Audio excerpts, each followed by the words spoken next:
So that's two ways I can add it. Now let me go to a third way. Shut this down. And this time I want to use a different source. I use Dropbox.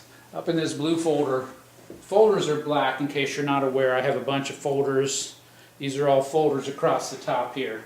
Some of the other applications.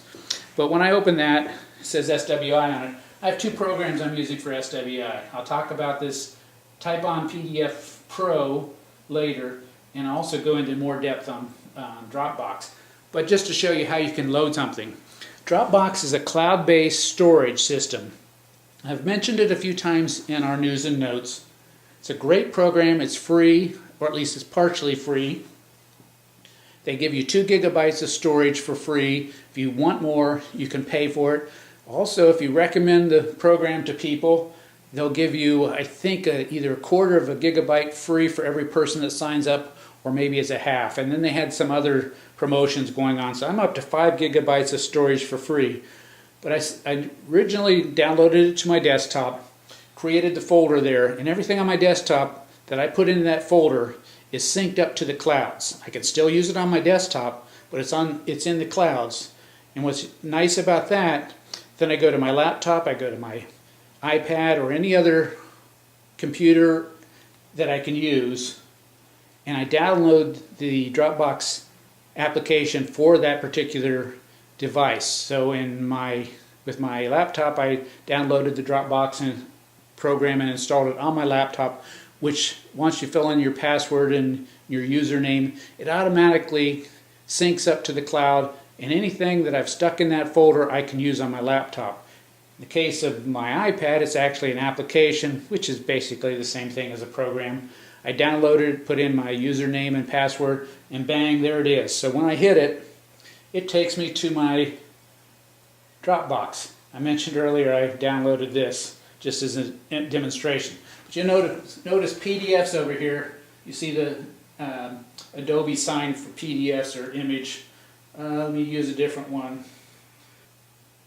We'll use Plantronics. It's actually on here, but I'm going to touch Plantronics. It's going to open it. It's my Plantronics Bluetooth headset instructions that I downloaded on how to use my headset, which I hate. But anyway, that's another story.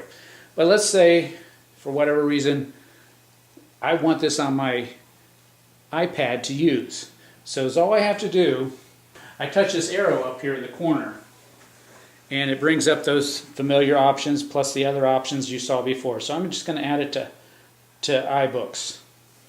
So again, and I'd already added it. So there it is. It's 21 pages long. I mentioned the little table at the bottom, and if you touch the screen, that'll go away. Touch it again, it'll come back. I'm on page 1 of 21, but if I want to go to page, I can't see the numbers, but I can guesstimate. I jump to page 16. Then I can slide if I'm off by a page or two. So that's a nice feature. Anyway, I've added it from my cloud-based storage. I've used Dropbox, but there's a number of them out there. Microsoft has launched one called SkyDrive, and they give you 2 gigabytes free. Again, you can buy additional space. And Google has a new one, and there's a dozen other ones out there. I mean, most of them give you 2 to 5 megabytes or gigabytes of storage free of charge, and then if you want more, you pay for additional storage space. So that's 3 ways I've shown you. You can add it from email, you can add it from the website, as long as it's a PDF, and you can add it from a cloud storage service. I should mention also that Apple has the iCloud, which you could store stuff from your from your desktop or laptop there, and then if you decided you wanted it on your iPad, you could download it from there. So there's a number of ways. The other way, and the easier way, is using your desktop, which I'll go into. But let me close this out. Go back to the library, and let me do one more thing. Now I'm going to hit the home button. For you familiar, you'll know what it is. It's a little button down on the end. Normally it's down at the bottom. But I'm going to hit the home button, which closes the program, or at least apparently closes the program. But it doesn't really. When you hit the home button twice, you can see all the programs I have running. I have iBooks, Dropbox, Safari, and Mail. There's a debate on whether they're really running when they're not up on the screen, but a lot of people say close them all the way if you're not going to use them because they're using your battery.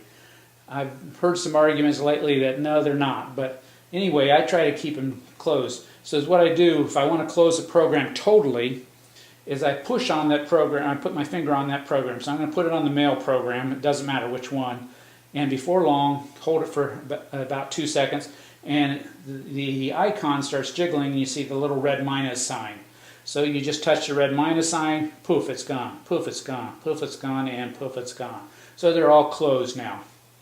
And as I said, I hit the home button twice to get that to pop up. And I hit it again and it goes back down. Now Linda Fox showed me a nice little trick. If you use 4 fingers, the swipe method, of course you have to have it turned on, but you can take 4 fingers and swipe up and there it is.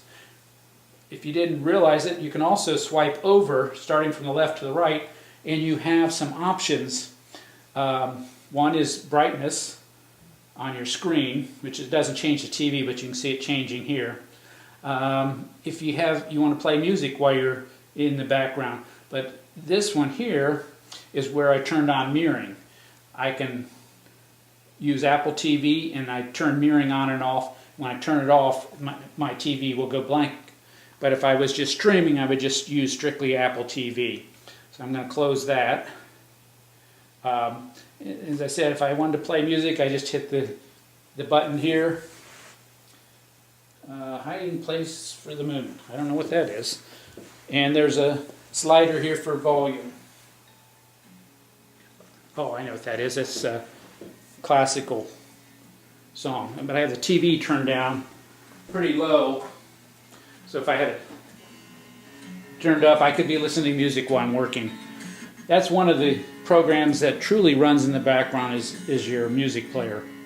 So let me close out here and move to the desktop where I can demonstrate the easier way to add and the advantage of using it directly from your desktop or laptop.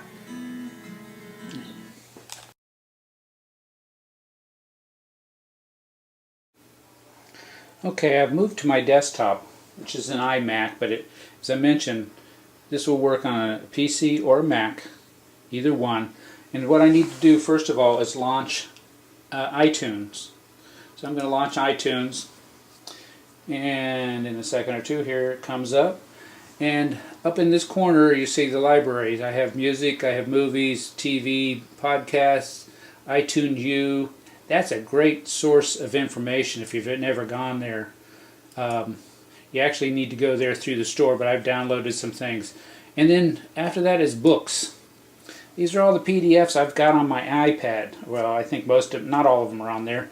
This one book here, the second row, came with the iPad, and I'm kind of saving it for my granddaughter. First Fun ABCs, even though she's doing pretty well at reading now that she's 6.5. But let's say I want to add a PDF to my iPad. First stop is launch iTunes. I created a PDF over here. This was the first page of our March flyer, just to use an example. So this is only 1 page long. It's not the complete flyer. But anyway, I've created it. It is named how David has named, well, I think I did change the name. It says SWI March Flyer. Now, what I do, I give all my PDFs names, and I try to categorize them. For instance, starting from this green book here that I just clicked on, all these are books on the top row, and from the left side over to the green book. Then starting with this one, they're all PDFs that are on my iPad. And as you can see, there's quite a few on there. Except for the bottom row, those are actually audible books. Audio books, I can say that. So, you notice, I don't know if you can see it. Let me see if I can zoom in.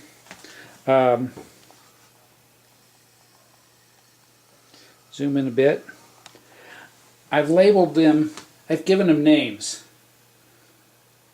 So they start with Route 48. Anything that's going to relate to Route 48 is going to have 1 or 2 names. I got Route 48, And this was 1 week crazy deal, which was 1 week of a crazy deal that Tim put together. We had a chance to sell real quickly, and then it was over. So actually it's not any good any longer. So everything begins with Route 48, and then I label it by the manufacturer, with the exception of that one that I just pointed out. So my next one is Route 48 AAG, which is at a glance. And then I have Allen and a couple from Allen, 3, 4, 5, well, a bunch of them from Allen. And then I go into bag makers and some of the other ones. So let me pause it here for a second, because my wireless mouse is losing its connections because it needs new batteries. It's all this technology. Hold on just a second. I'll be back. Okay. 2 new batteries and I'm back in service. So, as I was pointing out, everything's labeled Route 48 and then the manufacturer. For instance, this is Bic, and then I go down to, well, you get the idea. I label them Route 48 and then the manufacturer's name, so it puts them in order here so I can quickly look. Here's my Route 48 and Payne. They're both together. Then I jump into SWI after Route 48. I got SWI here. It's in the corner. SWI Bic. Again, SWI designates that it's a service wholesale rather than Route 48. And then I label them by manufacturer first and then what they are. So it puts them in order so they're easy to find. So that's one of the reasons I like adding it through the desktop, so I can first give the PDF a name. So, whoops, don't move the desktop. Let me find my June specials. SWI, I don't know.